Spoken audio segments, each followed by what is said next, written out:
are sliding, try to balance the throttle to limit wheel spin and regain traction on a loose surface. When you're sideways, you can adjust your slip angle with the gas and the brakes.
As hard as you can using smooth, sweeping racing lines to maintain speed through the turn. A little bit of tire squeal is a good sign that you're pushing the car to its limits, but if you feel the wheels starting to slide, try to ease off. Keep a smooth line. Sometimes you can make up time by skipping over the apex, but watch what's under your wheels. Obstacles like curves can unsettle the car. Quick jab of the handbrake can bring traction and help get you around tight hairpins.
changes are exclusive to Sweden and present a unique challenge.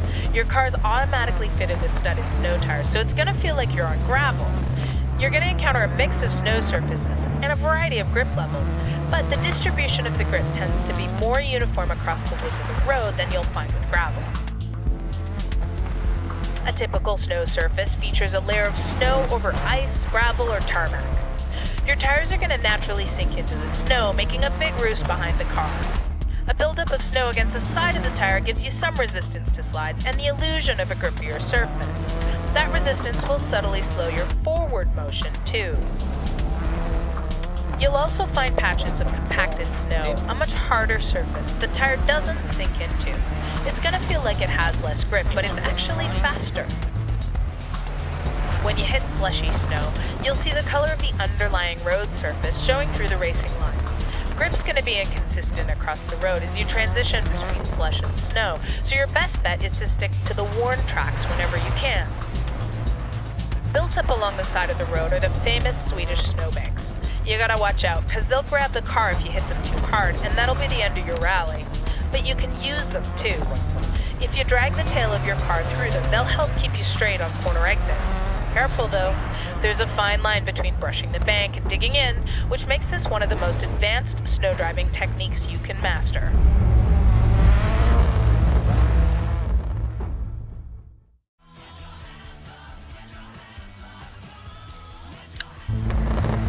Throughout your career, weather's going to play a huge part in your successes and your failures. You'll experience sun, rain, mist, fog, and snow, all with varying degrees of intensity. The characteristics of the track surface are going to change from stage to stage, and sprawling vistas suddenly change from beautiful scenery to deadly sheer drops hidden behind a thick layer of fog. Each condition demands your respect and requires a different approach to driving. Sunny conditions give you the best visibility of the track ahead, and if it hasn't rained recently, the surface will also be dry. In rally, push hard when it's sunny and dry to make up for time lost in wet conditions or to gain an advantage if the weather changes. In rallycross and land rush, visibility can actually be worse due to the dust and debris kicked up from dry, loose surfaces. Try different lines to avoid getting lost in your opponent's dust. Wet conditions reduce grip levels and, depending on how heavy it's raining, can impact visibility. In rally, put your faith in your co-driver in low visibility conditions and adjust your attack to compensate for the reduced grip. In rallycross and land rush, visibility will be better on loose surfaces, but settled water on pavement is going to cause a lot of spray. Fog is only a consideration in rally. When it occurs, it can severely reduce your visibility, and it'll test the trust between you and your co-driver. Keep an eye out for any obstacles beyond your co-driver's control, like stranded cars, and consider taking it slightly easier in these conditions if you can. Snow is exclusive to Sweden, and it's one of the most challenging surfaces you can drive. Your car's going to be surprisingly capable in its snow setup, but the snowbanks and overplow at the side of the road can be punishing if you get offline. Managing wheel spin with careful throttle control is key to maintaining traction. If snow is falling as you drive, visibility can be a challenge, so consider when to push and when to play it safe.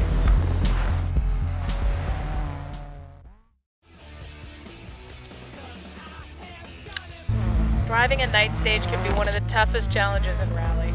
With corners and obstacles obscured by darkness until the lights pick them up at the last second, you need to put your complete trust in your co-driver to continue to post fast stage times.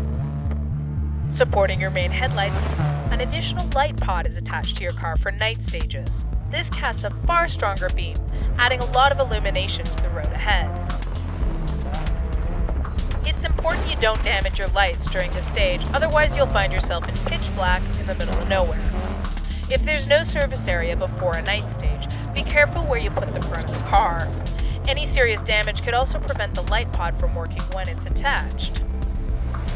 If you do have damaged lights when you get to the service area, check the event details to determine if there's a night stage coming up. If there is, your lights can be repaired by fixing the body lights component in the service area. Your crew chief will also prioritize your lights if you ask him for his recommendations.